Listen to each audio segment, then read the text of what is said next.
spécialisé dans la conduite du changement et du comportement. Pouvez-vous nous en dire un petit peu plus sur votre activité, en quoi cela consiste? D'accord. Alors, en fait, c'est un cabinet qui aide les acteurs engagés dans le développement durable à faire en sorte que l'ensemble des salariés, du board jusqu'aux opérateurs de terrain, aient compris les enjeux, comprennent pourquoi leur entreprise s'engage dans la RSE et fassent évoluer leurs pratiques et leurs comportements en conséquence. Alors pour être plus clair, voilà, si demain j'interviens dans un grand groupe de la cosmétique, les équipes, les consultants du cabinet peuvent aussi bien animer des modules pour l'équipe de direction pour aider à clarifier la vision, que des modules auprès de tous les opérateurs de terrain pour que l'ensemble des collaborateurs de l'entreprise se disent voilà, nous on est sérieusement engagés, voilà ce que ça donne dans mon métier de tous les jours. Et puis ensuite, on peut intervenir auprès de populations plus spécifiques, les gens du marketing qui peuvent éco-concevoir les produits, les packs, les packaging, la PLV, les présentoirs de magasins, les commerciaux qui peuvent ensuite mettre en avant l'engagement de leur entreprise, les acheteurs qui vont faire des achats responsables. Voilà. Donc qu'est-ce qu'on fait? On fait de la sensibilisation. On a une classification chez des enjeux des hommes qui est la suivante. On se dit que soit on fait de la sensibilisation, et là l'idée c'est vraiment de créer des déclics. Tu vois, il y a un avant, il y a un après. Avant, j'avais pas compris les enjeux et après, voilà, ça s'est éclairci tout d'un coup, j'ai pigé.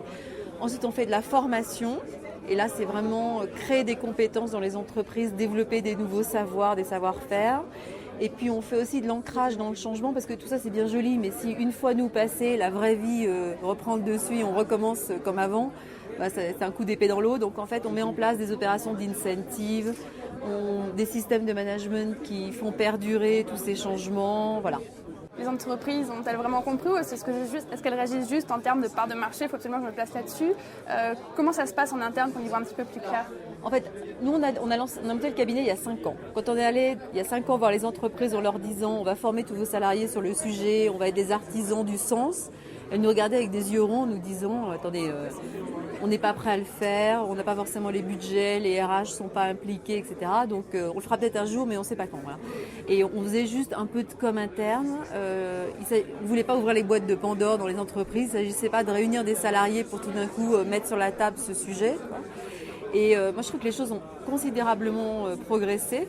Le vrai ça s'est joué dans l'année fin de l'année 2006, début de l'année 2007. On a commencé à recevoir des appels d'offres d'entreprises. Nous, on travaille principalement pour des grosses boîtes puisque ce sont les premières à s'être relancées. On a commencé à recevoir des appels d'offres d'entreprises qui nous disaient on a 8000 personnes à concerner, où on a nos 1500 acheteurs et il faut faire quelque chose pour achat, supply chain, etc.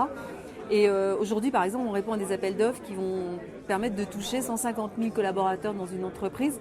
Et je me dis que dès lors qu'on a ce type de projet, qu'on les déploie, c'est bien que la RSE est ancrée durablement dans les boîtes. On ne va pas s'amuser à aller sensibiliser 150 000 collaborateurs pour demain leur dire ah non, on s'est trompé, on va passer à autre chose, quoi.